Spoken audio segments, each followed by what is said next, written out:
Koe kamata e ngā ue se tita nau i lewa i loto, e whanki palo parema, o ki ai loto, o ki kai whimari. Asi mo e whahinga loto, o whakapuripuri. Asi mo e whanki ngā ue whakatau toi i loto se tita koe whakatu tā maki. Mo e whesio so whaki i loto, lahi mo e kutaimi ko tau wheturia mo se msisika koe sea i loto, ke u whakapapau i mo whakamooni e ngai whakamatala o tuku mai māteni me ko atimi, ke a te au mo se o nevuna. Koe ngai whaingata ni se tita. Ngai toi whaingata ange ai ngā ue he nai i kai loto se misisika mo māteni tapu e luelu, ke toi ilo ke ai hataha me he ko atimi, ke ngā ue ke vote of no confidence. Se tita kataki pe. O ki ai mo e ngā ue, koe vote of no confidence, nai kai pe ke ilo ke hataha ia i he toenga me mipa, koe ko atimi. Sai, nā ku toki talatala noa tahataha pe au ke kau, me mipa ke nau ilo me au hoko, pena e pehe fonga ngā ue se tita. Na toki ilo pehe kau me mipa, hamea, ka pau te utoki awheange o tala noa tahataha ke nau tonu. Kai whakalongolongo pea se misisika, o māteni tapu e luelu. Ko ia, taimi nai whakahoko e se misisika e ngā ue ke ko atimi, ko taimi nai wholau atua e se nevuna ki tonga. Mahina pe taha se tita ki mua, pea whai o whakahu ai whakahalo toi vote of no confidence, ko toki taimia nai toki tala e se misi ki he poate ko atimi. Sai, whakahama e se mis he sea pensiman fifita ke te au, ni mei tolu na toki whakahoko ange pe ke uha o whakamooni, kai whakahu e tohi. Toi tatau me whakamatala sekretari no saline maasi, na toi whekau ange pehe pe moia. Pehe e toki tāsa ia piukala, toki whetu take ange ia kui wawau ia, ke hao o whakamooni, pia koia nai whakamooni whakamimui taha.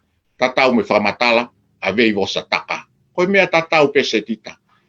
He fine se tita, ko atu pe ke mama wheonga ai wakai ai ngot kakai ke anga i tuku aki. Koi whainga tae ne ngawe. Koi hiri pe hono whakahu ke wharea rea. Asi mai se mis sika ki mbua. Ki he mitia, kataki pe whainga tala noa, ka ko whimau ki mahino ange. Moi foi whakamatala loi lahi, tae nana whaka au furi au pito. O lohi aki e kakai o whonua, koi ola ene tala noa, ai kakai o whonua, moi kau whakafofonga, he ngawe ko ini. Penai wholoa pe se tita, moi wakai, ai kakai ki he mea ko ini. Mo wakai angea, ke toonga a mateni mo se misi. Mahino ko whetuku ake a se misi, mo mateni he ahoni. Kai ke se tita, te ungari ke ungatai kau toki hoa he konga hono wau toi si i peia. Pe ai hamea te ke ngari whehu i mai ai pe whahatala noa ki ai. Malanga pito sias ni mei tolo. Oku lahi au pito kahi mea uke o hake o ke kai ke aha mau ki ai. Ai ngahi toko ki koe ni, pia pe he whoki ki he whakatala noa koe ni. Ki lawe mai pepe ki mua pa ke hoko atu, koe hana i hono huinga koe toki huu mai ai i he taimina toko ange mai information koe ni. Eo, se tita, koe mea pene taha ko whakamalo atu. Mai peha whehui mama. Koe ilo i koe, koe ua hoku mafu te whaka ilo sula koe. Koe whehui mahu inga ene ke utari atu. Se tita ko whatongi aini koe tangata whare i au. Nā ku whakahoko ki mua i vote of no confidence. Nā kai ke puri ka te au e whaingata aia. Kanai mahu inga nge ke te au ke whenke puke whakataha. Ai poate. Nai mo vete pena o tolu ia. Talu pepe kia, tangata ik pare mia malolo, Samuel Akstohiwa. Ko kuhu atu, mo vete pena o tolu. Ko mea rewa na firma o kai ke uloto, ke asi mai ki tua. Ka ko hanga kumi pe lele i kotoa pe, paka hako ha mau, ko ngari whakahako ha mau ngawe, hange ko vote of no confidence. Nau asi mai ho whake ke pao kore whaore more. Ko tono lo. Nai ke imhau inga ka te au, kuna koe palani whiri ki novema. Se tita, ahoni, ko toi hoko paloparema pe ia, nai nofo pe loto ko atini. Koe paloparema inu na whekuki mo ia. Toi hoko ia si ausi. mo mateni. Hoko mai ko ia, na ngau ele baki ai. O whatatau ke konga koe ne tohi koe nau lau atu. Ke tuku ki tuaya se misimu. Me hoko rewa mo ki paloparema na hoko ke te au se kita. Pai kai rewa ke uto loto ke uto e asi mai ki mua. Ki moto pai ni se au si famole mole ka pai te ki unu mua ke ki ongo lelei mai aho o telefoni famole mole pe. Ko ia malo pito. Ia sayang. Ka koe mahina ka me ai se tita. Nai kai ki uto e hu mai. He nai ai ki alanga wakane ya te au. La koe mea koni na hoko me ka te au. Koe asi mai imeli a mateni mo se misi. Pe au pehe se tita.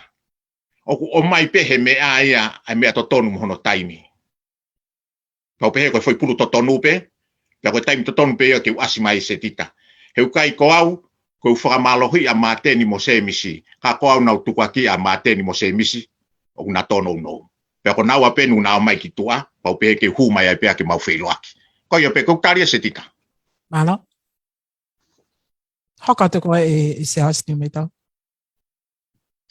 Sai, aho ni se tita, ko whetu kuaki, a se misi mo mateni, he imeri ko mama mai ki tua, pe ko tau mau ko toa pe, he ope.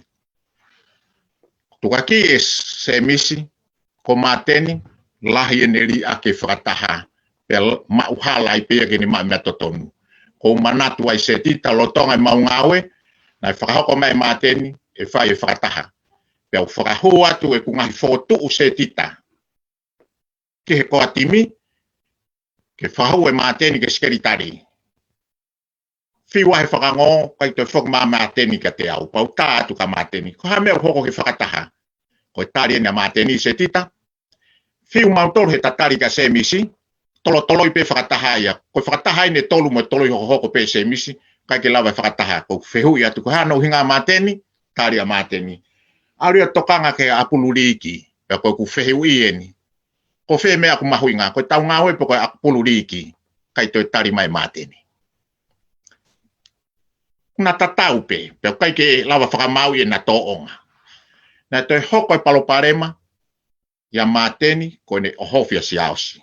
Se tita, na ku kore whakamore heni ke se misisika, a hau whaa maasi, wanoa wataha, ke whaiha whakalelei, ke paloparema ko ni hoko. Ka ikai te mo whai whakalelei ko ni ke malawa, te mo ulaki mo vete ki mua, ke hoko whiri ai nove maa. Koe kurea se tita. Penai hoko pe, kai ke malawa se misi o whakakakato, o whalerei e paloparema koe ni, penai nau movete koe nuk tawa o ke he ahoni, ke au ke whiri. Koe taimi tatau pe koe ia, i kai lau whalerei ko fotu atu ai pe he ku tohi koe nai o atu, kia se misi ke katak whamle more, hifoa. Nai ki loloa e matala noa ai, penai kai ke ne lawa ke hifo, na ne whakawhikiki hono tūnga sea pau kore atu ai pe. Lele yang ne hifo merino.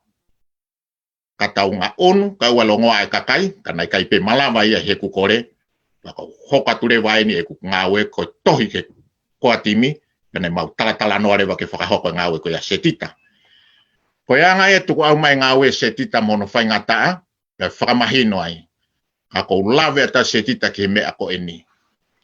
Taimi nai whakahoko ai whakataha e koa timi, ke whai ai hano tuku hifo se misi, mo mateni. Se tita, whakaongo au ia, hano i kuna tala noa hana e mau osi mau kato me kau whakafofongaki ai. Koe whakahoko mai pe, koe tala noa mai pe ka te au, saspo hiwa pe, mo saia piukala. Puri a katoa kau whakafofongai. Koe kueke atu koe ha, tala mai e saspo hiwa, mo saia. Te o ia whakahoho loto i loto, pau talange, whakamalo atu. Nau toi whai kau mea nau toi loto, kai tuku ai ku whare i nai totonu ke mau whakahoko, pe aku lelei pe ia. He kei whakafofonga pea se misi mo mateni. Ka koe palopare maeni, ku tawawa i ke ahoni. Pe koe mea ia ko hoko. Ko hua ia se aspo hiwa, saia piukala ki tua. Se tita, ko tui o mahino e tawhaki ko ia, I kai te uftoi fulawe ki ai, he ku uhinga pea e ku tohi koena na o atu. Ka koe ngahi mea mahu inga heni ko tokanga lahi kai se tita. Ke ngahi nau o ku mao he o tangatani. Mo whanonga ke e ku tala noa se tita. Na ku whakahoko, pea koe palopale mai ni e ko atimi. Ko se misi sika, mo māteni, koe palopare mai a, o ku ikai, ko se aspo hiwa ku palopare ma. Pe ko se aspo hiwa, mo māteni, ikai. Koe palopare mai o ko atimi, ko māteni tapo luelu, o se misi sika. Koe uhinga ena tukaki mamawhai, ki naua ke nahifo. Koe rewa mea ku hoko, e ngahi tuunga peheni. Ko māteni, pea mo se misi. Koe na tūlai ni o se misi he ku ngawe loto. Koe tangata ku whamatala, o whamalere aki holo ni whamatala. Pea lahi ni whakahokoloi e ngahi whatongia, i kai whakahoko mooni. Koe ku ha mo more e ni whakafotunga kotoa pea se misi sika. Ka ku i kai loto iati ai. Whakaaringa e mea kotoa pe, ke ngari lerei. Koe marimari ni whotea. Ko māteni, koe ku whakamaa opo ni, i mahina he ngofule mau ngawe. Koe tangata, o ku mālohi ke ne whakahoko hamea. O kai tokanga ia ke haane loi, ka ne whakahoko hamea, kono ulunga ngāia. O kai tokanga ia ke ne whakahoko ha mau. O kai peke tokanga ia ki ai. Pe ko hamea o kulelei, ka ku opau pe ke ne whai e mea uloto ki ai. Kau kai mea ku fufu hono loto. Koe pene a senita whakafoi tui. Kune loto pe ke whakahoko. Kau kai whiunga ka ngau whakatoko lahi. Se tita, koe nau ia, koe ku mau ia i loto he mau ngau. Koe uhinga en ilo, o kai toi whiunga e o tangata ia. Ka kou whakahahe ni ke mahino atu. O kai koe palopare mai ko saspohiwa. Moha toi taha i he koa timi. Ko se misipe, mo māteni. Pe ka pau na e tui e kau whakafofonga katoa ke ku whare i. Ne kai ke hoka palopare mai koe ni. Ne tau ngā unu le leipe. Ko ia ko whakamalolahi atu heni ke toke tāsa ia piukala. Se aspo hiwa. Ho mo tui ke he mo oni. Pea mo tu mau i hingawen na ku whare i ai ki moutolu. Kana mo whangatuku pe e naua se tita he kuna atamai le lei. Mo whakakau le lei. Whatongi a oku ko o atuen talanoa. Na whangatuku pe e sa ia. Mo si aosi aki he na atamai le lei ke na huu ki tua. Ko ia ko whakamalolahi atu toki tāsa ia piukala. Kai umaa si aosi pohiwa. Maloho mo tuu i he mea kutotonu. Ahoni, ko hoko e palopare malahi. Ko te ngā unu holo, ai ko atimi. Se tita, koe konga ia ko whi whakahoko atu. O wai toi peki ko ngā whakaosi se tita, ka ke hea hamea ko e tokanga ke tala noa ko ia. Ia, o kai mea ko tokanga ki ai e se aosi ko hui koe tuku aki i ko ia. Koe tuku aki i lolota o pita pa i he taimi, koe taimi o ko teu ai kau whafofonga ki he whiri whare alea, pea ko toi pe whake whai wike tolu, pea hoko ai whiri ko ia. Ka ako ke he holo ai kau patoa i he anga koe ni e nau whiwhiri, ko hai koa tonu, ko hai koa hala, ke ia upe ke taimini. Ka ako ke tala mai, koe palopalema o e patoa, o ke kai ko si aosi mo māteni, pea koe kai ko si aosi mo se misi, pe ko hato e taha pe, ka ko māteni pea mo se misi. Hanga moa o mai hangahi whangaki i whangamooni tau peheta tau toko ua ngō koe ni ki he uhinga o ko ke hanga tuku a ki i ai o ngō kantiteiti koe ni. Whamalo atu se tika. Nā toki ilonga palo parema koe ni he pekia tangata ki paremia malolo Samuela Grispohiwa. Koe ne pekia pe kai ke lava i se misia whakamao po opo.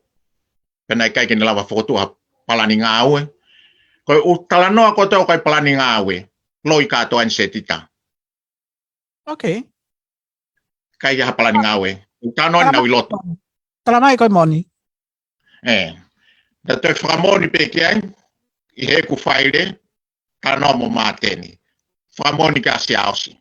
Whakamoni ka se misi. Saia piukala. Whakamoni ka mosa. Kai ka hamea ngā aue ta. Ka kone hama talamai, nai mea ngawe. Sai te utatu whakatata kone. Nane tole haki e kakai, o lotong whai tala noa ki ngai wahe ngai fitu. Se tita, e whakamoni katoa ka whafongon kou tāno atu. Nai kai ki whai e se misi, ko au nau whai mea koe lotonga kui loto koa timi. Nau whai ai tala noa koia, pau hao tuk whakahoko me ka se misi mo kau whafofonga. Nau, kai wahe ngai kone fitu. Sai, koe ngai ulungaanga, loi ko a se misi. Mo whe malere aki, palo pare maia, na na whe piki taki ai mo mateni, na whe hui whakatahai e na tula tatao.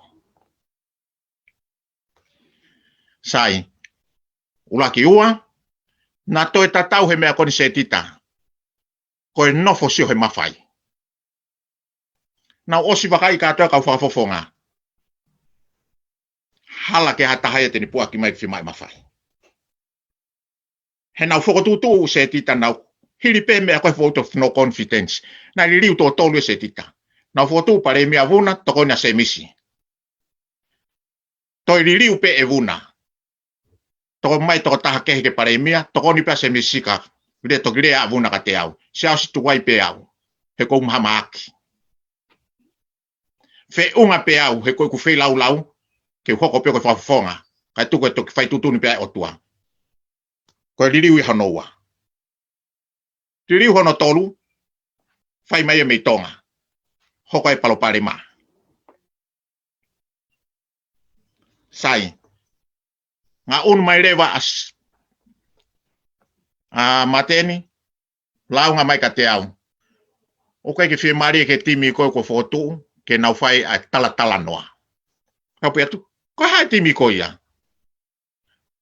Ko se misisika ia ko vosa, kone whamatalanu, kau kai mo saia piukala. Ko tārewa ki tonga ka vuna, koe hai whotutu kone te keu ilo ki ai, tala mai vuna. Nai kai keu whikau e au ia ka wā vosa, mo saia piukala.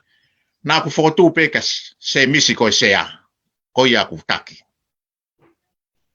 Whiwhine se tita, mea nau tala noa ua ia heina hoa ua ke ngai mau koe ni. Te ke whiu maari peke oko atu. Tala noa koe. Ko ia, koe ngahi nau e ni se tita ko hangai o omiai na tatau na wahi mea ko ia. Sai, hiki ai he kumahino kulahi umea una tatau ai naua. Koe mea koe ni una kekehe ai. Koe asima mateni o lau i taha mai kau whakafofonga. Ko se misi, kai kene asima i o lau i maha whakafofonga. Ka koe asima se misi, tala mai, o kai ke loto ia ke utala noa mea koe ni ka whakafofonga. Nau fu whakakau rewa hataki ia o kupehe, ko hai mea fufu i loto. Toki mahino ka te au, he asia se misi kitua. Ta kono ngā koe ne tanu au ke o te asina pehe, o nai kai kini lau whahanga awe. Na kai ki o ala tata latu ko au te whai ngā awe pe ko au ko ai ki ulawa ngā awe. Ko ngā awe na tukatoa ko ngā awe kau whafofonga. Se tita, ko tahaia ngai mea ko tukati ai. Ko hono whakausi se tita, ko tui peke mou me ange mua ke tohina ku hanga o atu. Nau hanga whakatuko ai, ngahi palo pare mai ma ngahi talanoa a maua se tita o ko kei tauhi. Nai kehe ange ma talanoa. Ko hanga whama popo e loia se misi. Ko e whimari e mea koto atu se tita? Io, nai kai whakeu kau ho mo talanoa, kau ko kai keu ilo poka hai mea na mo talanoa kei. Ko ki whea ilo ka hai mea na mo talanoa kei. Ai o ko ke tala koe na ke whama popo o ko loia se misi. Koe ia, koe ngahi uloie na se misi ai nau lawe koe ki ai. Tala mai ko sai whotutu. Tala mai swai e ni area. Na talanoa, kia whafonga koni tunga tapu tolu. Te vita palu. Taim ko nau tanoat mo te tapalu. Tuk whakoma te tapalu. Na talanoa nge a se misi e kia he taimi na ke mnistai ai. Me pure anga akirisi. Se tita, me toi tafa mafoi peha taimi pe koia. Teke pehe ko tangata whalalai ni ka hataki. O vare a se misi e utalange. Nau talanoa kia te vita palu. Tarea te vita palu. Sas ni mei tolu kou whalalange aho talanoa. He talanoa koe na whaime se misi mo mateni. Ka koe ni. Ulelean ke foki mai ke tau ngawe, kai lawa ke ilo i kai tau mua, ke ulawa ke ufili. Sai. Nau toi o ware ki naua, e utalatu ko stano au, ka toke tāta niela. Ki ewa. Fusmalohi. Koe tari eni a mate ni ka te au, se asi ka tangata nau whainga tāwhi mo ua. O ku mai kina he ku ngā ku kau ene ngawe na ke pure anga. Toi tari tatau eni, noi whai mai se misika, koe tangata koe ni o mo ua. Na hange ne na hanga tu holo ngawe ko whai. Ka hiri ko ia, ka na hama whakahoko mai o whai ngawe pehe. I kai hahamea. Whakamone taha se tita, ka kou kore whakamore ka lo sarine. Te uhake pe, te ilo pe lo sarine, me malekoti pe matalanoa. Nau eke ke ai poha palani ngawe, ko skeritari. Tari ena lo sarine ka te au, i ma asi se tita, wanoa wataha. Ni mei tonu, o kai ke hapalani koe ngawe a se misi he taimini, koe whenga ke resi sita, ai kautaha nai se ai a whaiwhikau si mo te vea, mako totona tangata. He ko hinga koe o si lesi sita, pe kahono koni sūtone, pa koe mo palani ngawe, ke o mai ke ngawe aki he patoa. Se tita, ulako mea ia ko talatu. Ka ko whamre more kalo sarine, hei kai ki ala tanu e mea koni lo sarine, ko uhake ho hingoa, ka koe mea totonu peni, whima uia ke iloi. Ko whē palani ngawe, na tānoa ki ai, a semisi. Ka koe koe ke ha palani ngawe. Koe ke o mai palani ngawe koe na ia i kasi mo te vea. Se tita, ai na fulahi e meani. E si au maari au pito e whakatalano mai. Au maari au pito. Pea koe uhi koe talo a ho o ki i ka iloa koe ni mi he tau timi. E si au si ne lahi au pito pe ngai whamatala ko o hake o i kai ke mo oni ngai whamatala ko ia ngai mau ilo. Kai ke lava ke mau hanga o mai. Ka i he tunga ko ia ku mau ko i he fiafini. Au mai ai lewa ke osi ke whai mo osi mai aki toa. Pea tau toki alo ai mone lau ko pehe pa tau alo maa ai lewa. Iyo. Se tita. Ko mare ia. Ho whiu pe ko fifi au ia. Ho whiu pehe. Ke umai pe ka tau alo ai whewhe mos ka tau alo maa. Se tita te ufu. Ke lava ke osi mea koe ni pe kai pe lava tau toki tau alo maa. Oi, okay. O lewa kau ki whehu i atu ka ke toki hoko atu. Ki whia te mea koni ku ke osi whakamatala mai. Na iai ha taimi i ho o whepotala no aki ko kau eni he mea ku whaikai. Ne o atu ai ke te koe e whawhonga tonga tapu wha. O ne o atu ke te koe koia ai tawa taha aku ne whakalele ai kua team. Pea aku ikai ke mao e se misisikai a ha tau kei ke ne whakalele aki ai kua team. Koia aku ne whakahoko ai whatongia koia. Whiwhine se tita. Mao e whaariunga e kutalanoa ki ai. Ka ku ata mateni ia. Ke ne au whehu i au. Mahalo ko toki taime te uange ke sio ki ai he ko kune mao pe ma telefoni. He nai ha maa mateni ki au ne loto mamahe ne emaili mai. Kune ilo ko hanga rekoti ma telefoni. Kone le ai ne a mateni. O kai ke toi lawa ia toi tanu. Ko mea na whao mai mateni, matunga ne whehu mai ko eke atu. E mateni, o kai te hataha ea e toi whima o ke kau ke ngāwe ko ini, whanonga se tita koe uhinga e whaitala noa nai, uhinga e, ko tari a mateni. Ni mei tolu, o kai ke maloto mo se misi, ke toi kau hataha e mama mea ki tua pe alua mau e tilila, pe mau mai me wha e taha. Koe mea, ka ko hai kune whai ai umea koe ni. Hena osi eke ka ke whawhonga hapai. O eke ange ke ka moare. Tānaki mai ko hanga he whakaukau umea koe ni ne mu mau i loto. Ko tari ana moare. Ko mateni pe. Ke whitoa ka mateni koe kune whai. Ke mahino rewa ka mateni. Ko whoki pe ka mateni ko eke ki ai. Mateni. Ko umea koe ni. O ku mo oni. He ku talamai e wuna ke a te au ko whatulau ke ngau ki ngā wuna.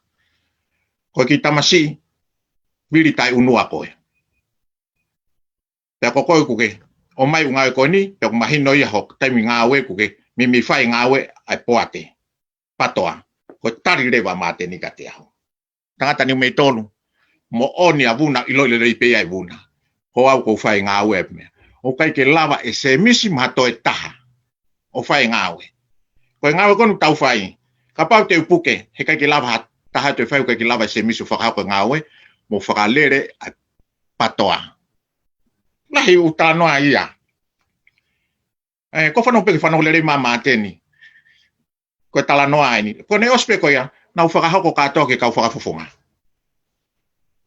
Se tita ka pau eke ke kau whakafofonga katoa te nau talatu. Nei hani umei tolu tamai katoa umbea ko ia. Mahalo ko ia pe se tita. Mahalo apito. Kana ilo pe mate ni oko ke hiki ho motalanoa pe kune ilo pe te ke whakahoko ho motalanoa. Nai whakahoko motalanoa in confidence pe nai mahino pe te ke wahe e talanoa ko ia ke toenga e komiti. Ko i kuwa wahe nane kore mai foki ke malu se tita. Kana ku ngawe aku ku atamai lelei. Ko ha me aku malu ia ka mi toenga ka whafofonga. Ke ua te nau iroi. Nau hanga pia wahe ki ai. Pea nai longo pe ka whafofonga se tita. Ko tala at pe ke ngawe nau whai. Nau toi whai pe ku ngai whakatotolo i loto se tita. Toat. Ko whatongia e se tita. O kei koe whare i pe. Nau toi whakatotolo ke ilo i ai urunganga toko taha. Nai pehene whonga. Nau kumihe nau ngahi tala noa. Ko taim tatau be mau tala noa ko toi hanga whoaki mo i tala noa. Ke umau e mea koe nungu nau whakakau. Nau toi mau mo ia se tita. Nai taha e whatongia aku ke toi whakatotolo i paloparema i loto ke mau. Ne nau ohoware lahi ka whafonga ia. Nau talahe koe paloparema mea. Koe taha e ngahi whatongia se tita. I kai pe koe whare i. Nau huki loto furi hipe ai toko taha whafonga ko toa pe ke uilo no natula. Mahalo. Ka ko mahalo pe se tita na ko fu ngari ngutulau. Ka ko whakatulo ko to tonu pe umeani. Ka koe mea ko atu e mea koe ni ke ata au pito pe ia. Ko ata au ia se tita ke ongo whafonga. O kui kai ke uripoti au ia se tita e ku whakahaha whakamoni hato e ta whaaki. Koe whakamawanga. Okay. O ata lele ia uia ke hongo tama. Pea ko ia, o ta pau kau na tala whiri, o whakatulo watu. Koe whakatontonu, o kai ke whai i tua whakamauanga, whai whakamauanga. Pea na awe au ko eko na ongongo, pea te mau alu whakatatu me kau whafofonga koe ku kau whakamoni ia. Ko ia. Pea i he tonga ko ke aiko he taimi ni se osi ko ni ko na mawai ua whakinau he taimi ni ai core team pea mo ki he komiti kone kakai o ke whalala ki he whaitimi ko ni komiti a kakai fe whaitimi ko ni ai core team ka haho wakai ki ai mahau kai ta whaosi pe whamole mole. I o whamara se tita. Ke ulawe ke tari hanga tonu whiui. Ai tumua ke wate ki mea koe ni, mi oska polo kalama. Ka pau he koe ma se tita. Ta tau pe ka tau pureanga. Pe ikai ke tau pureanga. Te tau kei longa ape. He u tau kei huki holo pe tau tolfui palo pare ma se tita. Ula ki vete ho tau palo pare ma. Ko ure atu koe ni ko tui. Ka pau te tau pureanga. Te tau alu pe koe ni se tita. Ho kei o lunga. Te tau mo vete o lunga. O kai ke tui kai se tita. Ko whaamau ke vete palo parema. He goloi koa whiwhine se tita o simau e whili e kakai. Ke kuongo ia.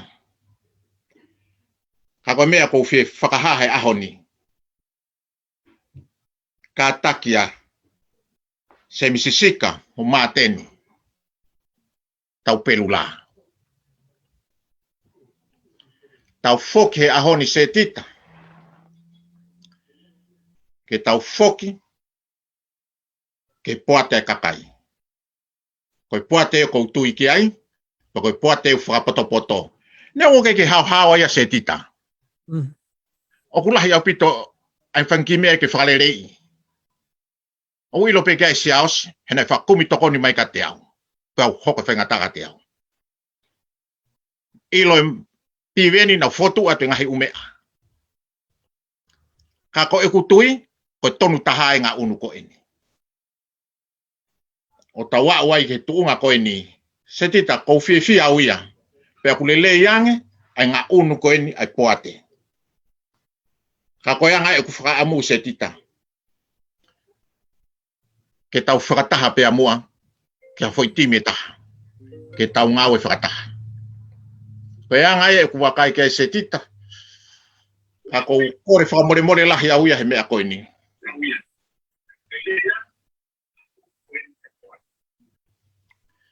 E tau hoko ke tau hanga o whaifo i ngāue o ko hanga whatong leai. Koe fo i whakapō whakapolitikare ni au hoko se tita. Koe ahoni,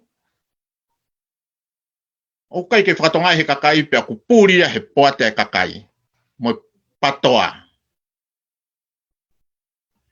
Ai ngā unu koe ni o whai koe ni he taimini. Koe fo i lanu fo owe ni a lolotonga e tau whai e mea totonu, tau hū ki tua, fotu e tau pāti. Ko tau toi whai kau mea tau tonu se tita lolotonga e tau hauhawa. Ko whakatonu rea e mea koe ni koe whakapō whakapolitikare ni a o kai ke mahino i ke kakai. E tau hanga whakotu mai mea koe ni, hufanga i whakatapu. Ko tau o mato e tū whakamanga i loto he patoa. Sino e taha, wa e taha ke patoa e kakai, wa e taha ke poate koa timi. Koa ha mea pehei mamani. Se tita, kou whakamore mo whakatulo watu. Koe mea ia koe kuongo ina whenga ke whawhi atu ke taki talanoa. Koe whiri e ni o kutoe koe ni. Utau toi whaifoi ulunganga whakapo uri au pito, he fukonga mama ko eni. Ke tau o mai o wahei ai kakai. Kai ke lawa whahawhi lau. O kai ke tau mahino ka tau tolu, ke here tā King Solomone. Kai ke tau wai ho tau o whaanga. Se tita whakamore lahi atu, na ko mawhana tala noa. Kau kai ke uloto ke tau au ke ni, ke hoko hafoi timi e ua he taimitaha. Patoa e ua ke whiri. Koe ku kore atu ke kau taki. Tangata sia spohiwa. Tonga e whiri. Nane hanga atu hou a ke he haminiti pe taha. Tau te wau ke tepi. Ko hano whainga taa kia se misisika mo māteni. Ke tukuange, kana wo mai ke tau whakataha. Ko haa mea ko awai loto o pehe. Mo iloi ku mohanga mau e tau kovinani te mo e kakai. E whalala hataha ke hataha poto. Whakapo uri pehe whau. Haa ko au pehe aia i ta. Te wolo ia mo ui. Ko kore whakamore atu se tita. Ofa ke o ngātu e kurea koe ni. Se misisika mo māteni. Ko holo ki lalo ko whamore atu. Mo kore whamore ke he kakai. Ko mo tō whatongi a tō no.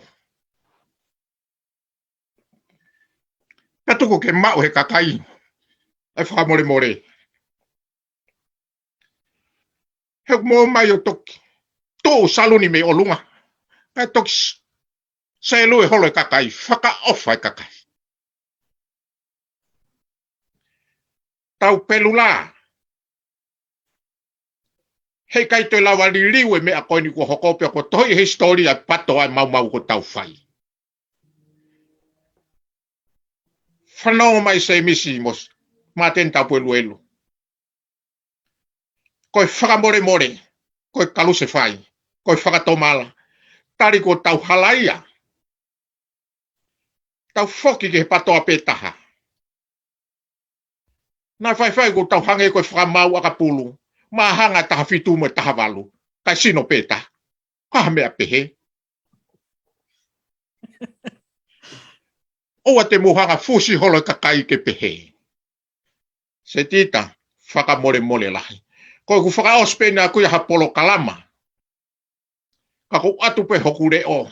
Moku loto. Oa nao ke aho tāwalu. O hanga aho tāwalu o tala kovi ki tau tolu. Pa tau toki rea ke mounga ke holo mai. Tuku ke hanga aho tāwalu nove maf. Whakaikuna ki tau tolu ke tau fia. Se misi mo mateni. Whaka more le atu. Folo e kona. He koe mea ne mo filia he malai koe nage mo folo e kona. Talo no ue agrispo hiwa whakatulo watu. Mo ino i pu kona koe ai he tau tolo mo fulu tupu.